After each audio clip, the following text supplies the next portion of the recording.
folks. Today I'll be taking a look at the Gigabyte Aorus 1080 Ti. I know you've already seen videos on the Gigabyte Aorus 1080 Ti, also other versions of the 1080 Ti. So this is my official unboxing, kind of already unboxing, as I've already taken it out of the box. As you can see, it came in a very nice box here. And with a nice envelope as well, the Aorus logo on it. Inside, you find your DVD,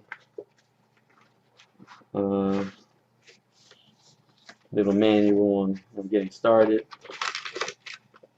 A couple cables came in the box as well. Now, it made sense for me to get this Aorus Extreme Edition because it's one of the better cards out there, spec-wise. As far as the bass and boost clock, I think it's one of the best cards out there.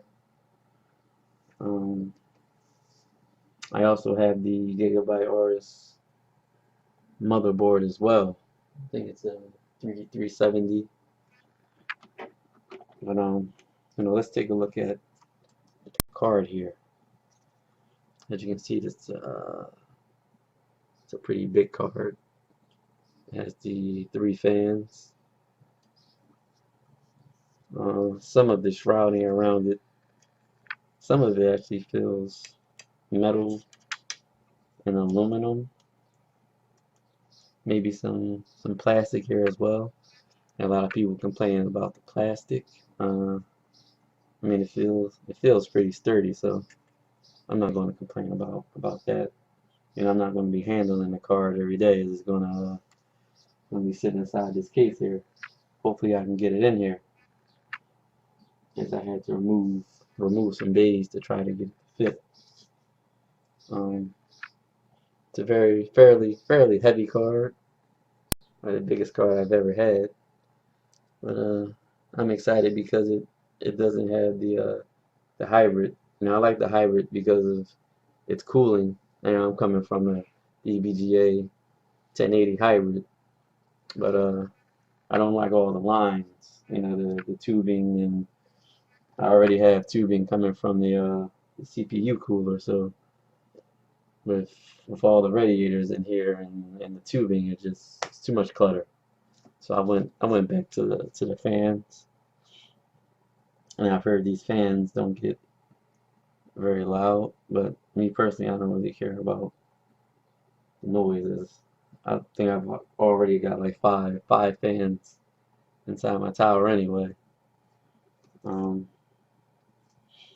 take another look at the card as we have the 3 fans here.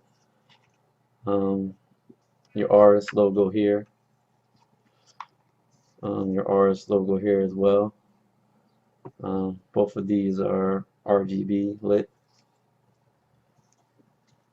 I think this is RGB lit as well. A little X here. Another Aorus logo here. You look in there, you can see all the copper tubing in there. Copper in here as well. So I think the temperatures on here are fairly good. Yeah, I've seen people do reviews, and I think the highest temperature I've seen was like 71 degrees. So they say if you go inside, go inside the software, you can tweak the fans, and you can get it to run cooler than that. So we'll see as I try to get this guy inside my case here.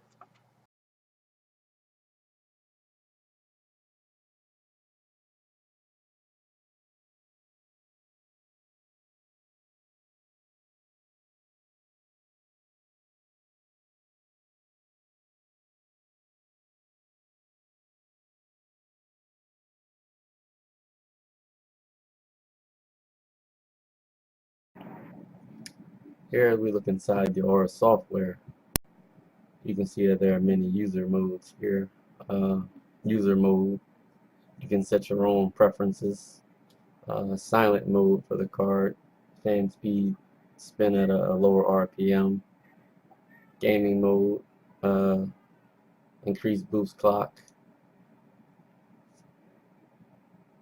1721 megahertz. Memory clock, 11,232. Overclock mode, boost clock jumps up to 1746 megahertz, and the memory jumps up to 11,448 megahertz. You can set the LED mode here. Also, if you have a motherboard, Gigabyte Aorus motherboard, you can set the preferences for that too, RGB lighting and etc. As we come here, we look, you can set your own, you can customize the fan speed and go manual, or you can just let it go auto. I think I've customized mine. Here you can set fan curve here. You know, out of the box, it runs pretty hot. I think it gets up to 70 degrees, 74, 75-ish. I've set mine. If you set it all the way to 100 RPM at 100, it'll keep the card at 50 degrees, I think, which is very cool. Just as good as my liquid cooler I once had. I'm switching from, so you know, and the fan noise isn't that bad either.